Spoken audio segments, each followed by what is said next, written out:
Welcome to the podcast from your RiskFootprint resilience team. We're your pathway to smarter hazard and climate preparedness, offering clear insights, actionable solutions, and expert support to help you safeguard your properties and build true resilience.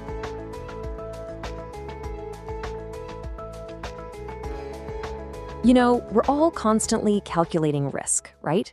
Is it going to rain? Should I bring an umbrella? Simple stuff. But what happens when the stakes aren't just a damp shirt, but, say, a $50 million commercial loan? How do you actually put a price on the peril from something like a hurricane, a flood, or a wildfire? That's exactly what we're going to break down. So check this out. A gorgeous high-rise in Miami. Amazing views, prime real estate. But for a lender, an investor, or even the person who owns it, there's this big, nagging question hiding behind that sunny exterior. What is the actual financial risk here if a major storm rolls through? And that, right there, is the big question we're tackling in this explainer. How do you get past just a gut feeling and actually calculate the true financial cost of natural hazard risk? Because let's be real, getting this wrong could mean losing millions, but getting it right, that can protect value and even open up brand new opportunities. To really get why this is such a breakthrough, we've got to look at how things used to be done.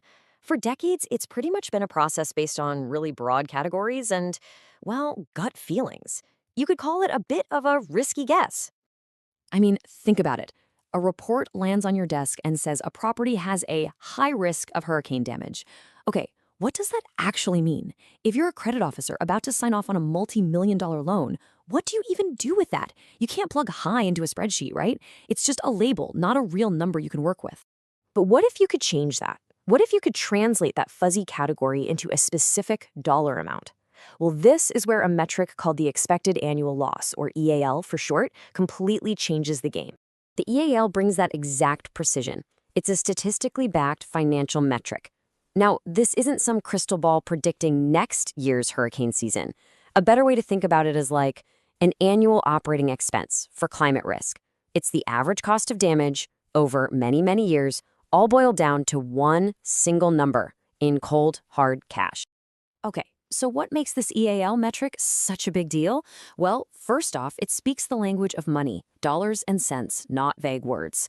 Second, it's standardized, using methodology from FEMA, so you can compare an investment in Miami to one in Houston, apples to apples. Third, it lets you calculate a clear return on investment for any upgrades. And finally, it fills a massive data gap by making essential government data usable again. And that's where tools like RiskFootprint come in. They're the ones who take all this powerful, but let's be honest, really complicated government data, and they make it super easy to understand and actually use for the people who need it most: lenders, investors, and property owners. See, the thing is, this amazing data from FEMA has been out there, but it's been buried. It's become incredibly hard to get your hands on it for a specific building. And that created this huge data gap in the market. By bringing back access to this vital information, these tools are empowering much smarter, data-backed decisions. All right, enough with the theory, let's get practical. We're heading back to that Miami high-rise to see how this EAL metric plays out in the real world. This is where it gets really interesting. So, remember that building? It's a 30-year-old office tower. To replace it would cost a cool $50 million. That's our asset. That's what's on the line. Now, using that EAL data for the building's specific location, we discover that its expected annual loss just from hurricane wind is over $112,000. And boom, just like that, the fuzzy, abstract idea of hurricane risk now has a hard number attached to it. It's basically a hidden fee of over $112,000 a year. Okay, so let's say the building's roof is getting a little old. An engineer says putting on a new high-performance roof is going to cost about $400,000. That's a serious chunk of change. Now, in the old days, a lender might look at that and think, it's a big expense. Maybe we can let it slide. But this is where the magic happens. This is the aha moment. Turns out that new roof is projected to slash the wind-related EAL in half. So you do the math. Over the 20-year life of that roof, you're avoiding over $1.1 million in potential losses. You spent $400,000 to save over $1 million. That's a whopping 281% return on your investment. All of a sudden, that expensive roof doesn't look like a cost. It looks like one of the smartest investments you could possibly make. But hang on, getting that initial number is really just the first step. The EAL is an incredible tool for flagging problems, but for the really high-risk properties, you gotta dig a little deeper. It's about moving from just screening to real strategy. So the smart play here is a two-step approach. First, you use the EL data to quickly scan your whole portfolio. It's fast, it's cost-effective, and it finds the red flags. Then, for those red flag properties, you call in the big guns, a much more detailed engineering-level analysis using advanced software like FEMA's own HAZUS tool.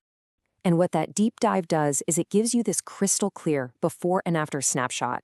It's not just about what's the risk, it's about what's the reward for fixing it. You can literally see in dollars and cents how much damage you're avoiding, how many fewer days your business will be shut down, and exactly how long it'll take for that investment to pay for itself. So when you step back and look at the big picture, you realize this isn't just about one building or one loan. This data-driven approach is poised to completely change how the entire industry thinks about risk. It's a huge mindset shift, moving from just reacting after a disaster to proactively investing in resilience beforehand. And the ripple effects are absolutely massive. We're talking smarter, more confident lending. It justifies spending money to make buildings safer. It takes this big, scary, abstract fear of climate change and breaks it down into a financial problem with a financial solution. And for lenders, it gives them a totally transparent, defensible reason for their loan conditions. It's a game changer that protects the value of our communities in the long run. So at the end of the day, that's what this is all about. It's about trading in guesswork and uncertainty for confidence and clarity. It's about giving people the hard data they need to make smart choices in a world that's, well, getting more complicated, and having expert guidance to help them navigate it. So I'll leave you with this final thought. For years and years, the financial risk from natural disasters was this fuzzy, unknowable thing. But now, we can put a price on it, and with incredible precision, which forces us to ask a much tougher question. Now that we can calculate the cost of risk, what is the real cost of doing nothing?